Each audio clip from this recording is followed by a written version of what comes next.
네, 안녕하십니까. 노만강호입니다. 네, 조관입니다. 안녕하십니까. 아, 예. 요즘 많이 바쁘시다면서요. 아, 정신없어요.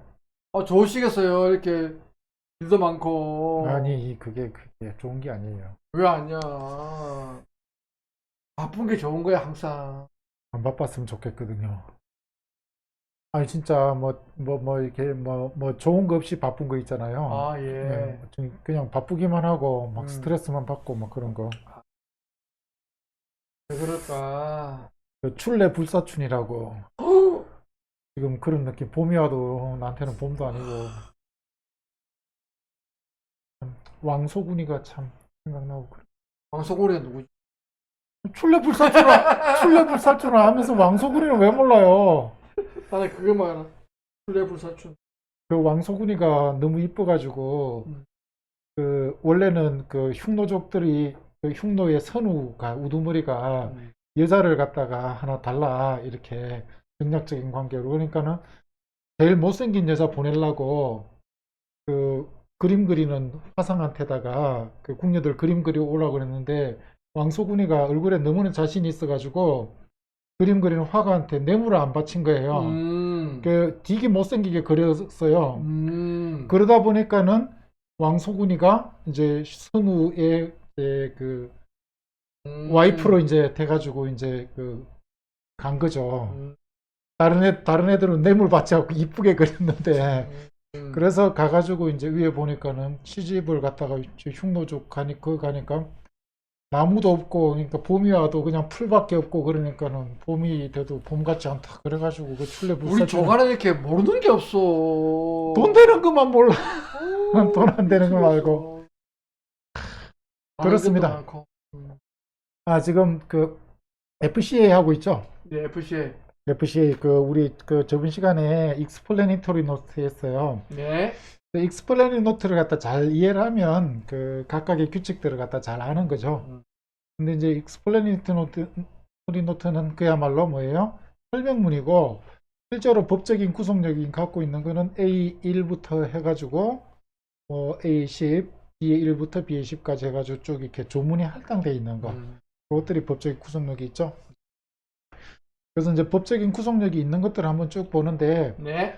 일단은 그 A1에 나와 있는 게 제너럴 오블리게이션이라고 나와 있잖아요. 네. 제너럴 오블리게이션 11가지 규칙이 똑같아요. 네. EXW도 똑같고. 그러니까는 살짝 팩스를 해도 되겠죠? 그렇죠. 그 물품과 상업송장, 그 다음에 계약에서 요구할 수 있는 일치성에 관한 증거를 제공해야 된다라고 되어 있는데 일치성에 관한 증거는 계약의 일치성을 입증하는 그런 서류들 되겠습니다. 자, 그리고 그런 서류들은 당사자 간에 사전에 합의가 있거나 아니면 관습이 있는 경우에는 전자서류로 대체할 수 있다 이런 거죠. 자, 그 다음에 B1에 나와 있는 그 제너럴 오블리게이션 요것도 11가지 규칙이 똑같습니다. 그죠? 매수인 같은 경우에는 돈 줘야 되고 그죠? 뭐 그런 것들. 그 다음에 매수인이 제공해야 되는 서류 같은 게 있었을 때 요거는 전자서류로 제공할 수 있는데 그 조건은 사전 합의가 있었거나 아니면 전자서류로 제공하는 그런 관습이 있는 경우에는 종이서류 대신 전자서류를 제공할 수 있다. 이런 얘기가 B1에 들어가 있는. 그 다음에 뭐니 해도 가장 중요한 거는 딜리버리. 저 딜리버리인데 딜리버리가 또 중요한 게 위험의 FCA, 이전. FCA. FCA는 인도내든 장소가 어디냐에 따라서 딜리버리 하는 방법이 다르다. 두 가지가 있다. 이제 내가 외웠다. 예, 이제 두 가지가 있다. 그래서 매도인의 영업소 구내일 때 딜리버리를 하는 방법과 매도인의 영업소 구내가 아닐 때 딜리버리를 하는 방법. 자, 우리 지금 계속해서 강조하지만 딜리버리를 했다라는 것은 뭐가 될 수 있는 상태로 만들었다? 위험이 이전되는 상태로 만들었다. 그래서 그 A2에서 말하는 딜리버리를 하게 되면 뭐라고 위험 이전된다 라고 보는 거고요. 그 다음에 이제 A2에서 말하는 딜리버리가 되지 않았더라도 위험이 이전되는 것을 뭐라고 하죠? 그것을 위험의 조기 이전이라고 한다라는 거예요. 자, 그러면 딜리버리 인도의 장소와 방법이라고 되어 있어요. 그래서 여기에 나와 있는 여기 보면은 그 표제들이 이렇게 보일 거예요. 그죠? 요것들은 제가 적은 거. 아, 원래 없는데. 진짜 원래 없는 거. 원래 없는데 제가 이렇게 인도의 장소와 방법. 그러니까 저런 단어 네. 하나하나가 이해하기가 아주 쉽게 되는 거죠. 예, 그래서 왜 이거 ICC에서는 이런 생각 못 했을까? ICC에서 그러니까 제가 저번에 했던 거랑 같은 편제로 A1끼리 쫙 모아놓고 그것도 제가 예전에 책 썼을 때 2017년 버전부터 책부터 그렇게 나와 있었어요. 근데 ICC에서 그것도 했잖아요. 뺏겼네. 아니 그거는 봤을 리는 없겠지만 봤을 리는 없겠지만 그렇다고요. 그래서 인도의 장소와 방법이라고 돼 있는데 그죠? 그 매도인은 매수인에 의해 지정된 운송인 또는 제3자의 운송 아니고 운송인 되겠어요. 예, 이렇게 보이네. 운송인 또는 제3자. 그러니까 누가 지정한 거죠? 매수인이 운송인이나 제3자를 지정을 갖다 하죠. 네. 그러면은 그 지정한 사람한테 어디서 지정된 인도 장소에서 만약 이 지정된 인도 장소 내에 지점이 있는 경우에 그 지점에서 인도해야 된다라는 거죠. 오케이. 장소가 이렇게 크다라고 하면은 원칙적으로 그 장소에서 내에서 매도인이 지점을 매도인이 유리한 데서 하는 매도인이 유리한 데서 선택을 하는 거죠. 그런데 이제 장소 내의 지점이 정해져 있으면 그 지점에서 매도인이 인도를 해야 된다는 거죠. 그래서 그 인도에 그 장소 내의 지점이 있는 경우에는 그 지점에서 없는 경우에는 그냥 장소 내에서 매도인이 임의의 장소에서 인도하면 된다라는 거죠. 그 다음에 인도의 시기라고 되어 있어요. 자, 인도의 시기는 어디서 정할까요? 라고. 인도의 시기는 계약서에 보면 품질 조건, 뭐 수량 조건, 뭐 가격 조건, 포장 조건 이런 것들이 있는데 저거는 선적 조건에서 인도의 시기를 갖다 정합니다. 그래서 예를 들어서 몇 월부터 몇 월 사이에 선적하세요. 며칠부터 며칠 사이에 선적하세요. 보통 LC를 보면은 예. 언제 전에 선적해라. 뭐 그런 그렇게 것도 돼 있죠. 예, 그렇게도 돼 있고 언제까지 선적하세요라고 돼 있죠. 자, 그래서 그 선적해야 되는 인도 시기는 일단은 날짜로 정하는 경우가 있을 수가 있는데 날짜로는 잘 안 정합니다. 그죠? 인도의 시기를 몇 월 며칠 날 인도해야 된다 이렇게 정하면 매도인이 거기에다 맞추기 굉장히 힘듭니다. 매도인이 저기면 통제할 수 없는 사유로 요즘같이 블랭크 세일링도 있고 뭐 그런 일이 있다 보면 인도를 못하니까 어찌됐든 그래서 뭐 무역실무 책 같은 데 보면 인도의 시기를 정할 때 특정한 날짜를 시기로 정하지 말아라 라고 되어 있는데 근데 첫 번째가 on the agreed date 날짜로 정했다라고 하면 그 날짜 인도해야 되겠죠. 그런 거고 그 다음에 at the time within the agreed period notified by the buyer under the pen or if such time is not notified then at the end of the agreed period라고 돼 있어요. 자, 인도의 시기를 날짜로 정했으면 그 날짜 인도를 갖다 해야 되겠죠. 근데 기간으로 정했다라고 하면 원칙적으로 매도인은 그 기간 안에 아무 때나 인도를 갖다 하면 돼요. 그런데 F로 시작되는 조건에는 아무 때나 하기 전에 중간에 뭔가 껴들어요. 중간에 뭔가 껴드는데 그게 뭐냐면 운송계약을 누가 체결하죠? 매수인이 체결을 갖다 하죠. 그런데 인도는 누구한테 인도하는 거예요? 매수인의 지정한 운송인에게. 그 다음에 매수인이 지정한 운송인에게 인도를 갖다 하다 보니까 언제 인도를 갖다 해야 되는지 이런 것들을 갖다 원칙적으로 누가 정하겠습니까? 매수인이 정하겠죠. 그래서 두 번째가 뭐가 됐냐면 자, 뭡니까? at the time within the agreed period. 그러니까는 뭡니까? 그 정해진 기간 안에 인도를 갖다 하는데 누가 지정한 notified by겠구나. 그래서 바이어가 지금 지정한 그 B10에 따라서 바이어가 이렇게 지정한 건데 자, A10, B10은 뭐냐면 그 A10 같은 경우는 매수인이 물품을 잘 수령할 수 있도록 정보를 주는 거고요. 그 다음에 B10 같은 경우에는 매도인 물품을 잘 인도할 수 있도록 정보를 제공하는 거예요. 그러면은 B10에서 매수인은 매도인에게 어떤 정보를 제공해야 할까요? 운송인의 명칭이라든지 운송인에게 인도해야 되는 시기라든지 이런 것들을 통지하는 게 뒤에 가면은 B10B에 이렇게 나와 있는 거예요. 그래서 일단은 기본적으로 F로 시작되는 조건은 언제 물품을 인도해야 되는지 운송인의 명칭이라든지 선박의 명칭을 매수인이 매도인에게 통지를 해줄 수밖에 없는 거예요. 그렇죠. 본질적으로 그죠? 그렇죠. 자, 그래서 B10B에 따라서 매수인이 통지한 시기가 있다라고 그러면 그 시기 안에 인도를 해야 되겠죠. 그런데 만약에 이제 그 매수인이 어떤 그 통지하는 그런 시기가 없다라고 하면은 매도인이 뭐라고요? 시간 내에 아무 때나 인도를 갖다 하면 되겠죠. 그렇게 되는 거예요. 그래서 인도의 시기는 기본적으로 날짜로 정할 일은 별로 없겠고, 그 다음에 기간으로 한다는 거죠. 기간으로 하고, 또 매수인이 정한 때가 있는 것이 일반적이고, 그러면 매수인이 정해서 통제한 그 시기에 물품을 인도하면 되겠다라는 거예요. 오케이. 그래서 B10에 따라서 그런 걸 통제를 하지 않게 되면 매도인이 인도를 못하죠. 네. 그러면 인도하지 않더라도 위험이 매도인으로부터 매수인에게 이전하는데 그것을 뭐라고 한다? 위험의 조기 이전. 위험의 조기 이전이라고 한다. 그거는 좀 이따가 보시게 될 겁니다. 자, 그 다음에 이제 인도가 완료된 때라고 되어 있는데 어떻게 하면 인도가 완료가 되느냐라는 건데, 인도가 완료가 된 때 요거는 그 매도인의 영업소에서 인도를 갖다 하는 경우에 인도가 완료된 때랑 매도인의 영업소가 아닌 곳에서 인도할 때 인도가 완료되는 거랑 다르다 이런 거예요. 두 가지. 그죠? 그래서 첫 번째 두 가지. 보니까 지정된 장소가 매도인의 영업소 구내인 경우가 먼저 보이죠? 네. 지정된 장소가 매도인의 영업소 구내인 경우에는 매수인이 제공한 뭡니까? 제공한 운송 수단의 사돈이 아니고 운송 수단의 뭐예요? 적재된 때. 실어주는 거죠. 예, 일단. 실어주게 되면 인도 의무가 완료가 됐다. 다시 말해서 위험이 이전된다. 이런 얘기입니다. 우리가 그 엑스워커 EXW에서는 실어주지 말라 그러잖아. 그렇죠. 그렇죠. 근데 FCA는 FCA는 실어줘야 된다. 이제 차가 온 거죠, 그죠? 차가 왔어. 그러면 그 차에다 실어줘라. 이런 얘기죠. 근데 지금 그 밖의 경우라고 하는 거는 뭐죠? 매도인의 영업소 구내가 그가 아닌 경우. 아닌 경우에 그러면은 인도 장소까지 싣고 가는 거야.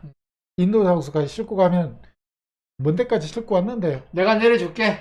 내려줄 필요까지는 없다. 그냥 너네들이 내려가 이런 거죠. 매수인이 내려줘야 된다. 그죠? 그래서 매도인의 차량 위에서 양하 준비가 된 상태에서 바퀴를 풀어줘야겠네 그러면. 그러니까 내릴 준비가 된 상태로 이렇게 주게 되면 인도 의무가 완료가 된다라는 거죠.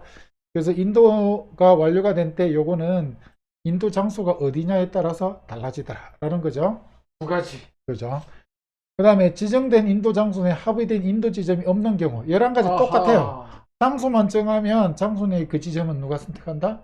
매도인. 네, 매도인이 선택한다라는 거죠. 그래서 지정된 인도 장소 내 인도 지점은 B에 따라서 매수인이 지정해야 되는 것이 맞죠? 맞습니다. 맞지만 매수인에 의해서 지정된 인도 장소 내에 인도 지점이 통지되지 않은 경우, 그 다음에 만약 인도 가능한 지점이 여러 곳 있는 경우에는 누가 마음대로 정하죠? 매도인이. 매도인은 자신의 목적에 가장 적합한 지점을 선택할 권한이 있다라는 거죠. 이거는 11가지 규칙이 똑같아요. 장소만 이렇게 정했는데 장소 내의 지점을 누가 선택할 권리가 있더라? 매도인이 선택할 권리가 있더라. 이거는 11가지 규칙이 똑같다라고 보시면 돼요. 근데 밑에 우리 조간에 달아놓은 리마크가 뭐예요 이거? 그러니까는 요거는 F로 시작되는 조건 같은 경우는 B10에서 인도의 시기에 관련돼 가지고 비슷한 규정을 뒀다는 거는 그 매수인이 운송계약을 체결을 갖다 하니까 그 인도해야 되는 시기를 매수인이 통지를 갖다 해야 되고 통지를 하게 되면 그때 매도인이 인도를 해야 된다라는 내용을 이렇게 적어 놓은 거예요. 자, 그 다음에 매수인 같은 경우에는 이제 인도가 된 때 인도를 수령해야 된다라는 거고, 그 다음에 이제 트랜스포 오브 리스크라고 되어 있는데 11가지 규칙이 트랜스포 오브 리스크 요거는 요 문구는 똑같아요. 아하. A2에 따라 인도됐을 때 인도되게 되면 위험이 이전한다라는 그런 얘기예요. 그러니까 딜리버리 이꼴 위험의 이전이다. 네, 그걸 갖다가 그게 이제 일단은 어떻게 보면은 원칙적이다. 원칙을 갖다가 천명하고 있는 거죠. A3. 근데 이제 B3는 여기 다시 한번 원칙을 B3의 앞부분에서 원칙을 다시 한번 얘기를 갖다 하는 거예요. 네. 그런데 이제 B3에 보면 if 해가지고 이게 쭉 나오는데 B3에서는 조기 이전에 관련돼서 얘기를 하고 있는 거예요. 예. 그 F로 시작되는 규칙에서는 조기 이전 사유가 뭐가 있냐면 매수인이 그 선박을 갖다 운송계약을 체결하지 않거나 선박을 지정하지 않거나 아니면 관련된 통지를 하지 않게 되면 매도인이 인도를 어떻게 해야 될지 모르니까. 어떻게 해야 될지 모르니까 인도를 갖다 못 하잖아요. 그런 경우에 이제 그 인도되지 않았다고 하더라도 위험이 조기 이전한다라는 것들이 B3에 이렇게 쭉 나와 있는 거예요. 그 중에 특히 이제 그 위험의 조기 이전이 중요한 건 F로 시작되는 거. 왜? F로 시작된 규칙은 누가 운송계약을 체결하니까. 매수인이 운송계약을 체결하니까 운송계약을 체결을 안 하게 되면 조기 이전하고, 체결을 갖다 해놓고도 관련된 운송인 정보 통지를 안 해주면 선박 정보를 제공하지 않게 되면 위험이 이전하고 이렇게 되겠죠. 그러면 항상 딜리버리 꼴 위험의 이전인데 그 원칙은 이건 딜리버리가 안 되니까 예, 안 됐지만 위험은 넘어갔다는 얘기네. 그러면. 그렇죠. 그래서 이제 딜리버리가 되면 위험 이전하는 게 원칙인데 딜리버리가 되기 전부터 위험 이전을 시키니까 위험의 조기 이전이라고 하는 거죠. 그럼 예를 들면 그 매수인이 운송사를 지정 안 해줬단 말이에요. 예, 그래서 어느 놈이 올지도 몰라. 예, 언제 올지도 몰라. 예, 그래서 그냥 공장에 쌓아놨어. 예, 그런데 어떤 문제 때문에 그 제품에 하자가 생겼어. 예. 그러면 그 하자에 발생하는 그 위험은 매도인이 져야 한다. 이 얘기인가? 매수인이 저는 게죠. 매수인이 져야 한다. 그렇죠. 그러니까 이제 이런 거예요. 뭐 인도 시기를 3월 말까지라고 했어요. 3월 말까지로 해가지고 내가 지금 인도하려고 이제 물건도 생산하고 다 해놓고 있는데 근데 운송사가 안 와. 운송사도 안 오고 막 해가지고 하다가 3월 말이 넘었어. 그런데 그 와중에 이제 뭐 이렇게 물건이 빨리 상할 수 있는 거다, 그렇지, 뭐 그렇지. 상했다 이렇게 되면 위험이 이전되고 3월 말이 되면 위험이 이전하거든요. 위험 이전하고 나서 발생한 손해는 누구 부담이다? 매수인의 부담이다. 부담으로 간다. 그러니까 이런 얘기. 매수인이 야, 그 물건 네 창고에 있었잖아. 그럼 네가 책임져야지. 해봐야 해봐요? 소용없다. 그러니까 소용없다 이런 얘기예요. 그래서 위험의 조기 이전의 사유를 갖다 보니까 하나 뭔지 보니까 매수인이 A2에 따라 운송인이나 제3자를 지정하지 않는 경우, 그죠? 운송인이나 제3자를 지정을 갖다 해야 되고, 그 다음에 B10에 따른 통지를 하지 않은 경우, 자, B10에 따른 그 통지가 뭐죠? B10에 따른 통지는 그 운송인 이름하고 뭐 이런 거 알려주는 거, 선박의 명칭 이런 거, 어디서 물건을 갖다가 운송인에게 인도해야 되는지 이런 정보를 제공하지 않는 게 B10에 따른 통지를 하지 않는 경우예요. 그 다음에 기껏 이제 매수인이라고 제3자를 지정했는데 이 사람들이 의무를 다하지 않아가지고 운송인의 제3자가 자신의 관리하에 있는 상태에 두지 않는 경우, 그래서 관리하는 상태로 둔다는 얘기는 자기가 이제 물품을 가져갔다는 얘기죠. 인수를 갖다 해야 되는데 안 하게 되면 위험이 조기 이전하는데 언제부터 이전하는지 볼게요.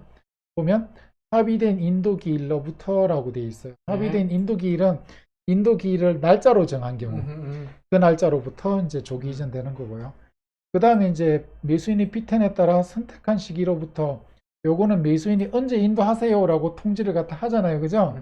통지를 한 시기가 있으면 그 날짜로부터 위험 이전되는 거고, 그런 것들도 없어요. 막 이게 통지 자체도 안 해요. 날짜도 지정 안 했어요. 그러면 합의된 인도기간의 만료시부터라고 되어 있어요.